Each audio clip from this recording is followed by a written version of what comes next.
So, let's get right to it. Does exercise actually improve your brain? We hear it all the time, but what does the science really say? Well, the answer is pretty surprising and honestly a lot more achievable than you probably think. Let me ask you something. What if you could seriously help protect your most valuable asset? Yeah, I'm talking about your brain, by investing just 2% of your week. I know, it sounds a little too good to be true, right? But just stick with me here. 2%. That's the number. And look, this isn't some random figure I pulled out of a hat. It's a real, calculated investment in your future cognitive health. But what does 2% of your time even look like in the real world? Well, when you actually do the math, it becomes incredibly manageable. There are over 10,000 minutes in a week. That 2%? It's just 210 of them. That's 3.5 hours. That's the target that science points to for some pretty significant health benefits. Okay, so is this 2% investment really enough to sharpen our thinking? To figure that out, we first need to get crystal clear on what that investment actually is. Here's the recipe. The science-backed breakdown for that 2% is basically two things. About 150 minutes of aerobic exercise, brisk walking, maybe some cycling or swimming, and then 2 or 3 strength training sessions, which adds up to about an hour a week. But why? Why is this combo so critical, especially as we get older? To really get why this works, we have to face the challenge head-on. Our bodies and our brains, well, they change as the years go by. It's a totally natural process, but it's one we have way more influence over than most of us realize. So as we age, we all go through this thing called sarcopenia. It's just a fancy word for age-related muscle loss. Starting around 40, you can lose about 8% of your muscle mass every single decade. And this isn't just about getting weaker. It's a sign of a body-wide aging process that's also happening in our brain. And yep, it's not just our muscles. Something similar happens inside our head. Think of it like the brain's plumbing system, the cerebral blood flow. It just gets less efficient as we get older. And since that blood flow is what carries all the good stuff, like oxygen and nutrients, to our brain cells, well, you can see how that's directly tied to our thinking. Okay, so we can't stop time. But this is where we get our power back. Research shows that about 1/3 of dementia cases are linked to 9 lifestyle factors we can actually change. And look right there at the bottom of the list, low physical activity. That's a huge one, and it's something we have direct control over. All right, this is where it gets really exciting. We know exercise is good for us, but what does the absolute latest science say? What kind of exercise gives us the biggest cognitive bang for our buck? Let's dive into the data from some major studies. Okay, get ready for this, because these findings from 2 huge scientific reviews might actually surprise you. Turns out there's no single best exercise for the brain. It really depends on what you're trying to improve. For just overall thinking skills, things called exergames and good old aerobic exercise are both powerhouses. For memory, the data points to exergames again, but also mind-body stuff like yoga.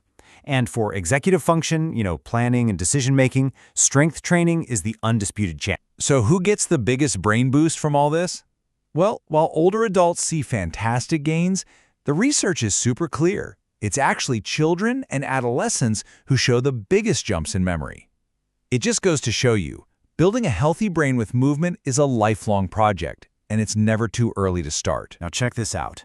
When we look specifically at improving general thinking skills, one major review found something fascinating. The biggest slice of the pie doesn't go to running or lifting weights, it goes to exergames, followed right behind by mind-body practices. It's a pretty powerful reminder that the best exercise for your brain often involves learning and having fun, not just physical grit. Now, as exciting as all this evidence is, we have to be real. It's so important to be clear-eyed about what exercise can and maybe what it can't do. Science is all about nuance, so let's take a look at some important counterpoints from a few big clinical trials. This quote comes from a major study, the DAPA trial, that looked at people already living with mild to moderate dementia. And the folks in the exercise group, they definitely got physically fitter, no question. But here's the critical part. The researchers found that improved fitness didn't actually lead to better scores on memory tests or help with daily life. And this leads us to a really tough but really important conclusion that's been backed up by other high-quality studies. For people who are already living with mild to moderate dementia, exercise by itself may not be enough to turn back the clock or stop cognitive decline. Now, this isn't a failure of exercise. It's just an honest look at its limits once a disease is already in motion. But, and this is a huge but, that is absolutely not the end of the story. Not even close. Those same studies show that exercise still provides massive benefits. It improves physical fitness, things like walking speed, which is everything for staying independent. And there's good evidence that any kind of activity can help stabilize cognitive function, maybe slowing down how fast things get worse compared to doing nothing. The message is clear. Being active is always beneficial. So, after looking at all this evidence, the incredible highs, and the important nuances, what do we do with it all? How do we take this complex science and turn it into a simple, straightforward plan for our own lives? Let's build one, right now. Okay, here's a simple blueprint. First, you build your foundation with aerobic exercise. That's for blood flow and overall cognition. Second, you layer on that resistance training a couple of times a week to specifically target that crucial executive function. And finally, for an extra memory boost and, let's be honest, to keep things fun, try adding in a session or two of yoga, tai chi, or even a silly exercise. And it's a great time to remember that exercise, as powerful as it is still just one piece of a much bigger puzzle.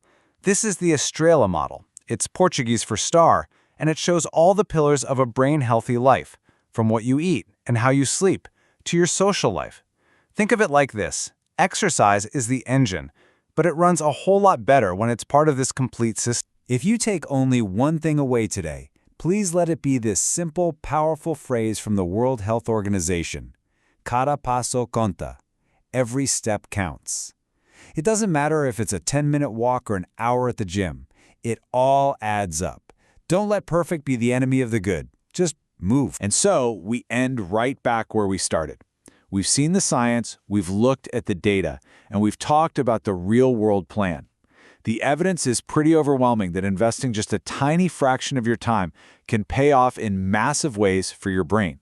So the only question left is, what will your 2% look like this week?